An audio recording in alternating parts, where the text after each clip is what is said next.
Hey there, subscribe to my channel, and also press this bell icon so you never miss any new updates, cause whenever we upload new video you will get a notification on your phone. The test is in 4 parts, Part 1, Part 2, Part 3, and Part 4. Now look at Part 1.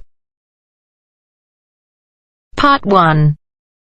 A newly arrived student wants to insure the contents of his apartment. He calls an insurance agent to ask for information.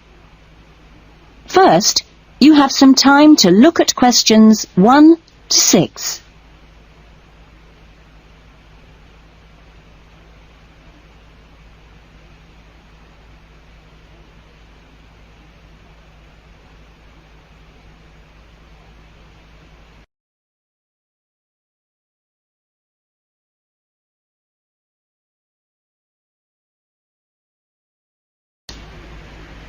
Now we shall begin.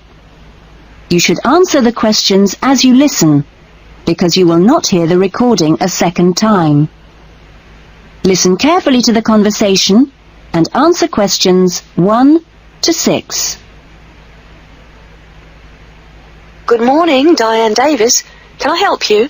Yes, I'd like to get some insurance for the contents of my home. Fine. When did you move into the house? A couple of weeks ago. And, it's an apartment, actually. I was told by the landlord that it would be a good idea to get some insurance for the furniture and other personal possessions. Fine. Well, let's get some details. What kind of apartment is it? It's a 2-bedroom apartment. Huh? What floor is it on? Why do you need to know that? Because it affects the cost of the insurance. An apartment on the ground floor isn't as protected as others, and there's more chance of a break-in. Really? I didn't know that. It's on the second floor. Second. And how much is the rent? It's $615 per month. Good. And where is it located? In Biggin Street, South Hills. I see. And what things did you want to insure? Well, what do you recommend? Well, the most important things are those which you would normally find in a home. Things like the television, fridge, and so on. I see. Well, I've got a fridge and a stereo system, which I've just bought from a friend. And how much did you pay for the fridge? $450. 50 or 15? 50. And the stereo system cost $1,150. Have you got a television? Yes, but it's very old and not worth much. Okay. Well, is there anything else you want to insure? Yes, I've got a couple of watches and my CDs and books. How much do you think they're worth? The watches are worth $1,000? For both of them? No, each one. And altogether, the CDs and books cost me about $400. Okay.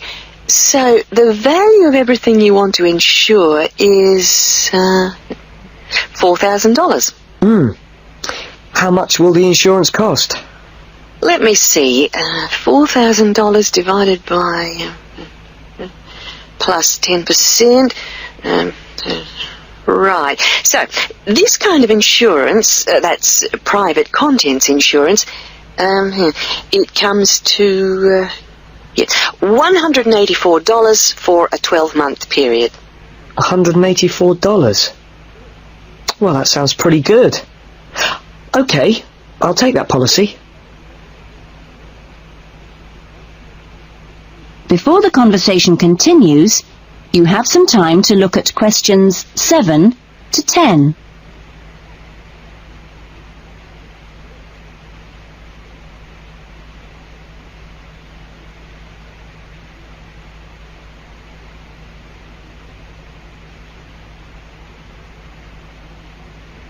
Now listen carefully and answer questions 7 to 10.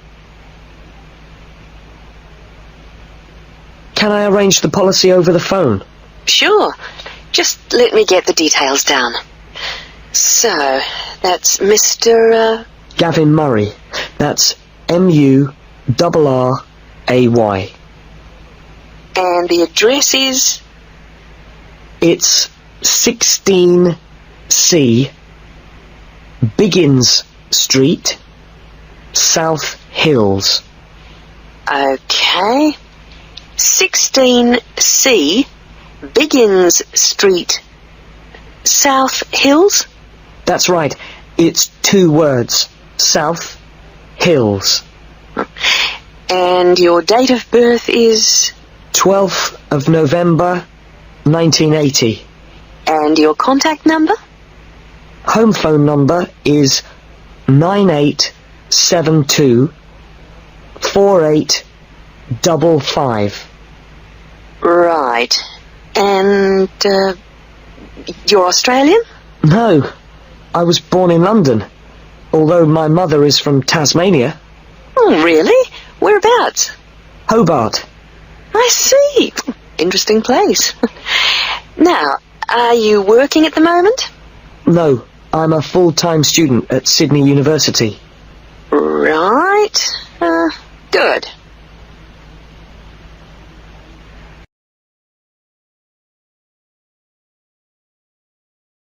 That is the end of part 1. You now have half a minute to check your answers.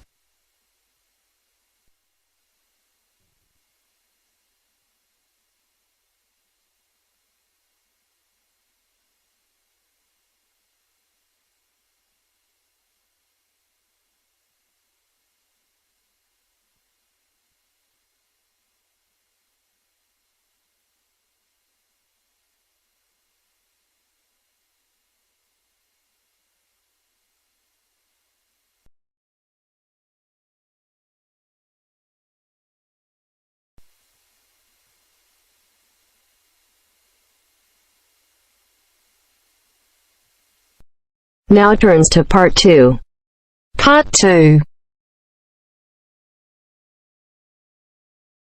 You will hear an introductory speech to students at a summer school. You have 30 seconds to look at questions 11 to 14.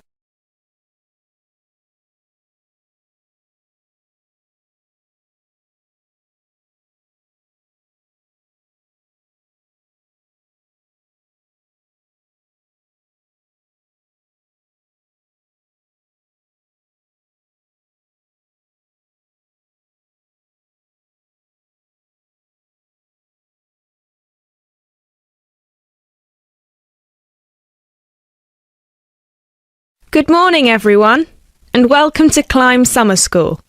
Now, I know most of you have travelled a long way to get here, and you're probably looking forward to settling into your rooms. So I promise I won't keep you long, but we've got to get through this very brief induction just to make your stay here as pleasurable as possible.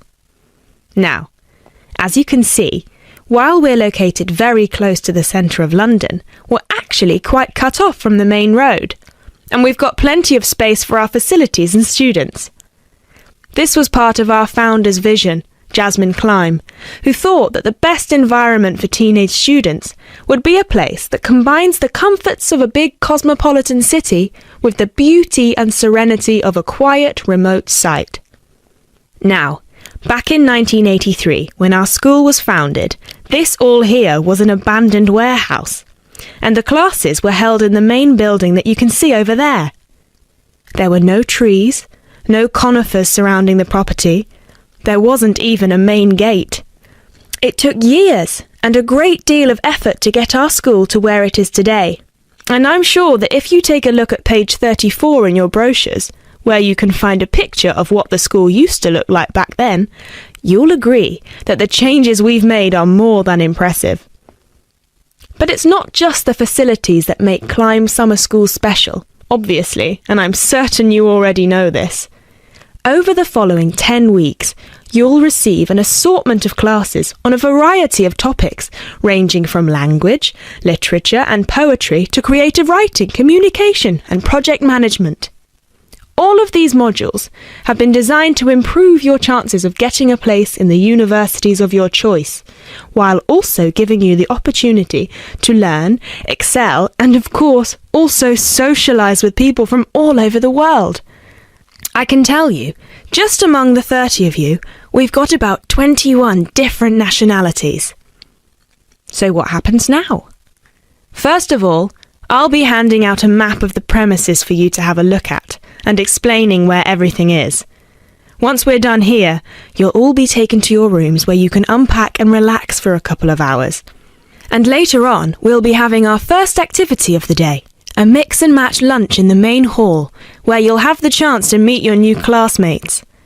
Later on in the afternoon, we'll be handing out your first project assignments and splitting you into teams. And tonight we'll be having our very first film night, starting with an early 20th century special.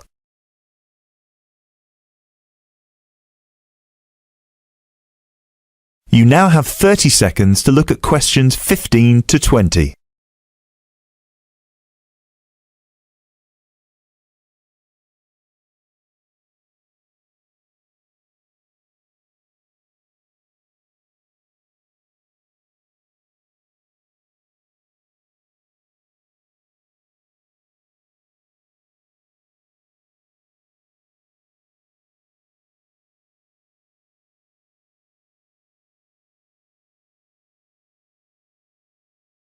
So, let's get on with the map.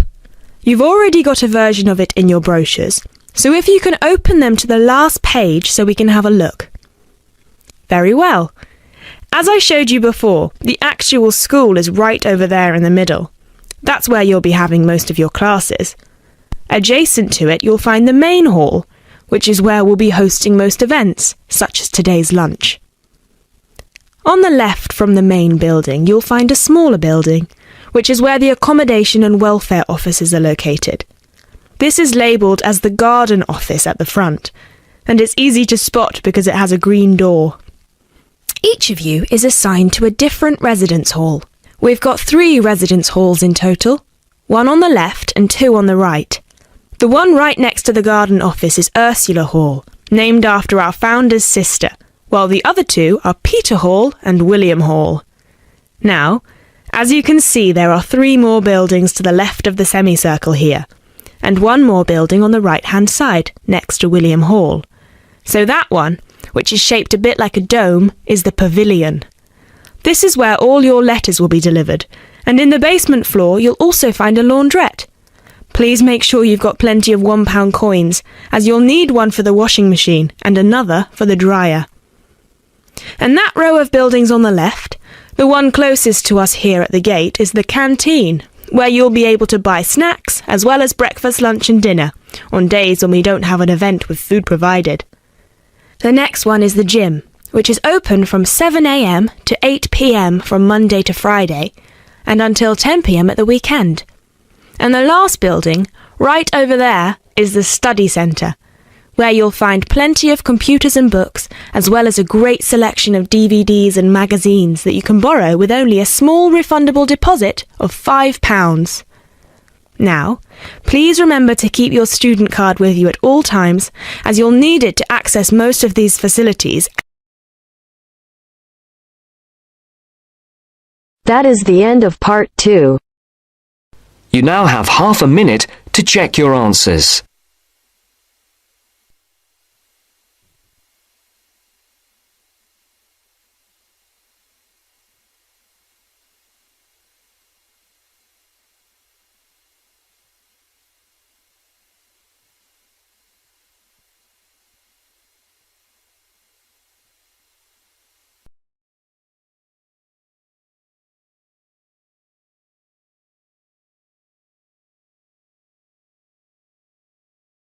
Now turns to part 3.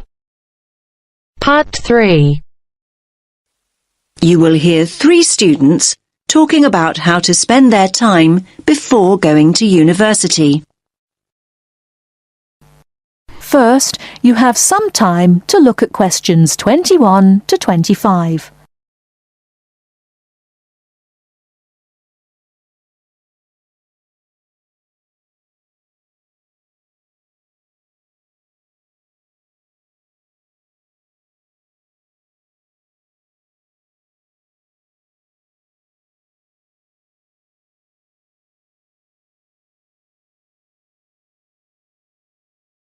Now listen carefully and answer questions 21 to 25.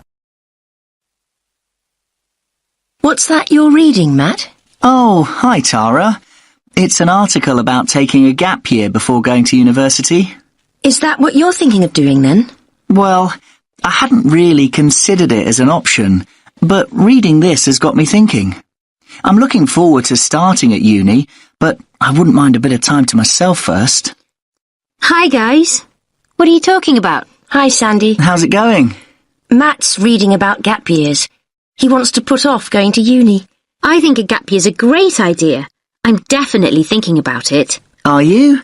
What would you do with the year? Well, the programmes I've looked at involve volunteering of some kind. I wouldn't want to just go travelling for a year. I couldn't afford that anyway. The idea would be to work and help people, but more importantly, to grow up and come back knowing more about the world than I do now. Obviously, I'd choose somewhere hot and sunny. So, what exactly is volunteering? I mean, OK, I understand it means doing something for nothing, but what does it mean in terms of a gap year?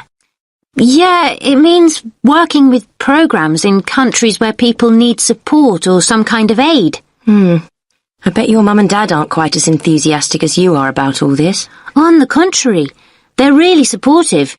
They can see all the pluses. They realise that I don't know exactly where I want to be in 10 years' time.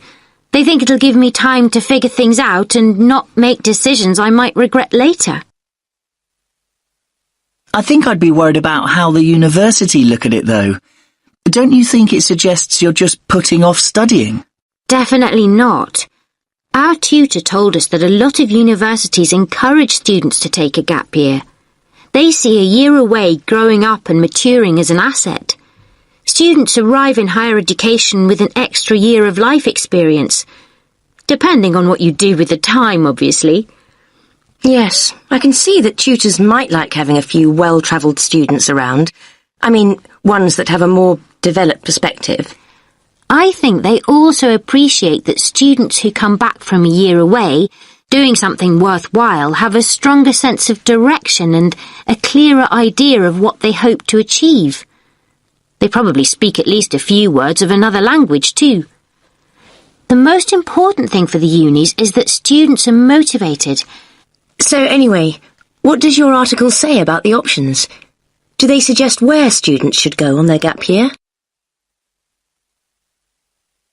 You now have some time to look at questions 26 to 30.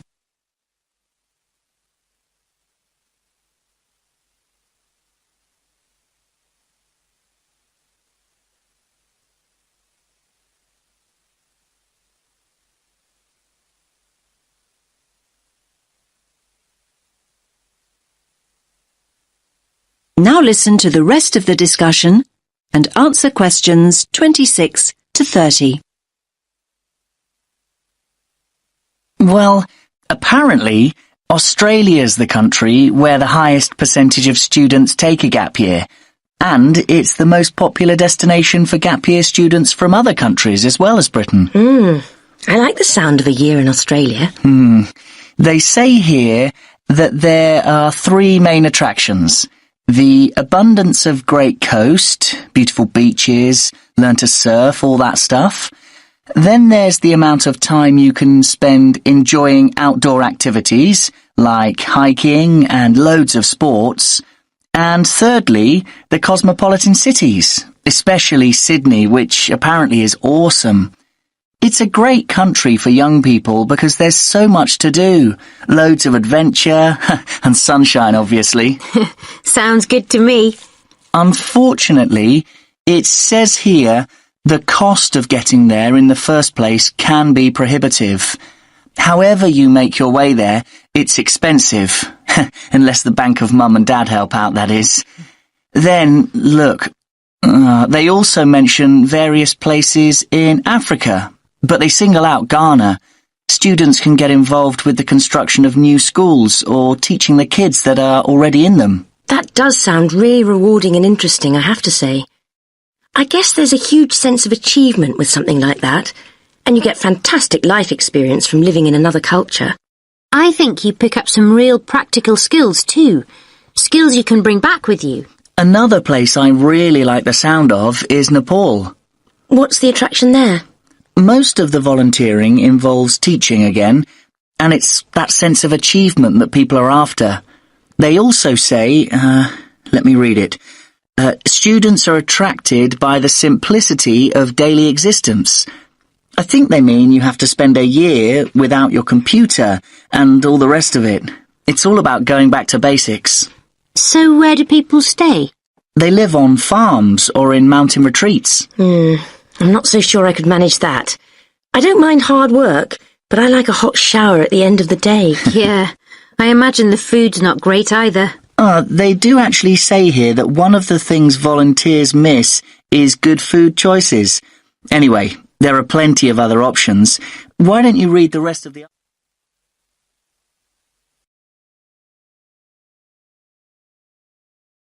That is the end of part 3. You now have half a minute to check your answers.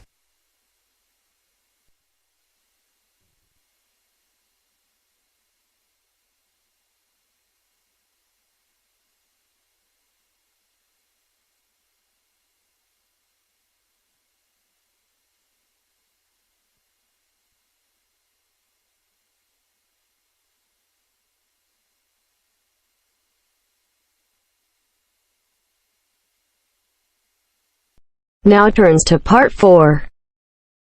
Part 4. You will hear a woman talking about retail psychology. First, you have some time to look at questions 31 to 40.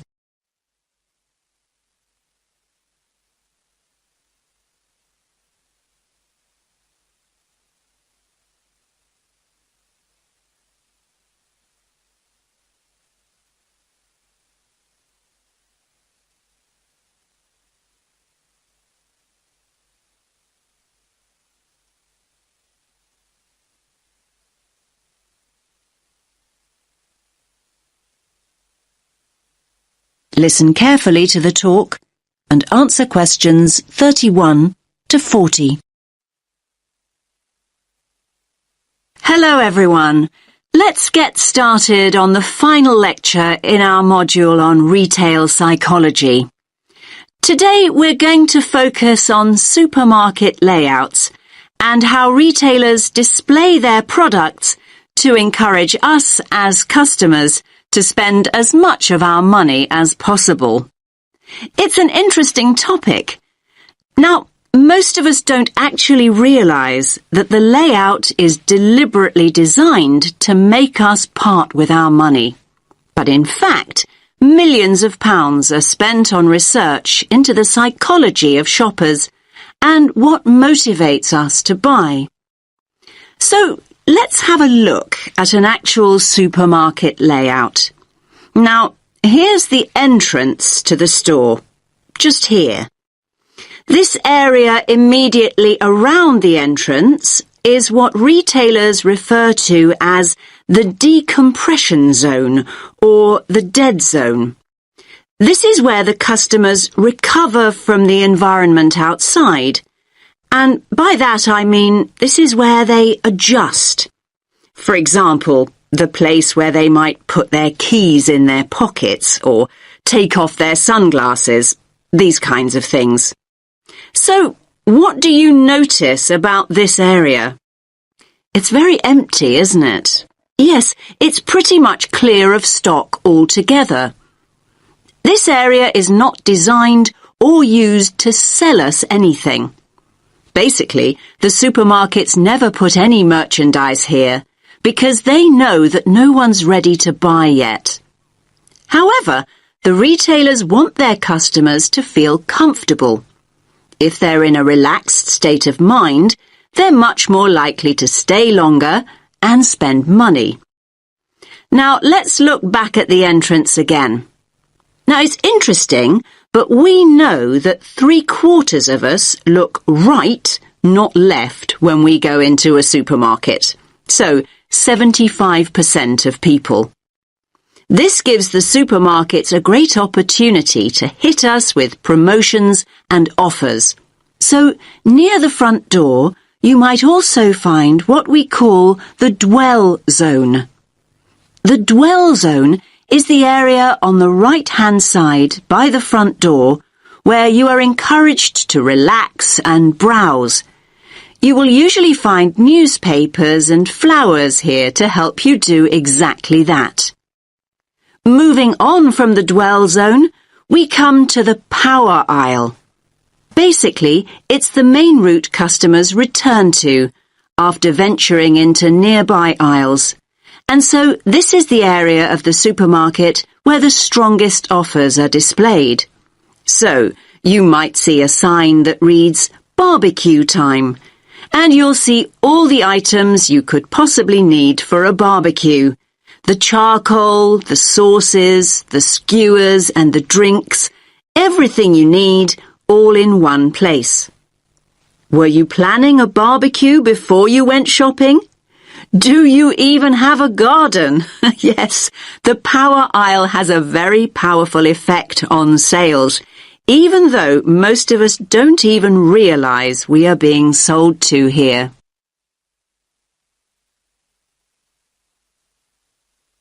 Now, let's think about fruit and vegetables for a moment. They're always located towards the front. Now, why do you think this is? Yes, fruit and vegetables are always at the front because it gives the supermarket a healthy image. And let's think back to flowers and newspapers. We talked about both these items earlier. And yes, they're displayed near the front on the right. Now, they're known as distress goods. Why's that? Well, these are the goods that we often buy in a hurry or on impulse. In other words, these are the items we didn't actually intend to buy at all. But the supermarkets want us to put them in our trolleys even before we start our proper shopping. Now, what about everyday items like bread or milk or cereals? They're always placed right at the back of the supermarket. Yes, in this area here. Again, this is a deliberate strategy by the supermarkets. Basically, they want us to walk through the whole store to get them, in the hope we will buy other things on the way. That's why items like these are often called destination goods. Now, where products are placed on the shelves makes a real difference. We read shelves a bit like we read a book. Our eyes go from left to right.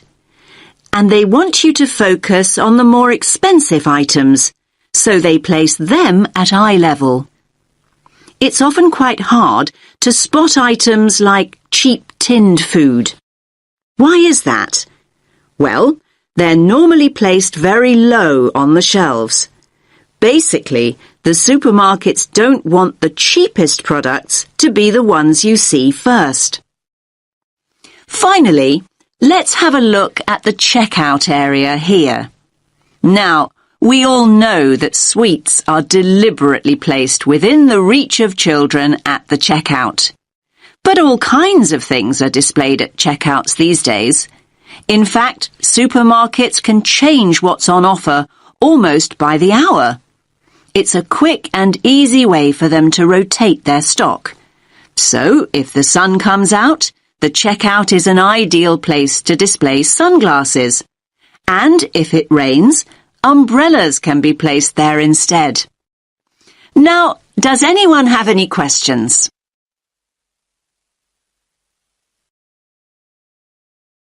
That is the end of part 4. You now have half a minute to check your answers.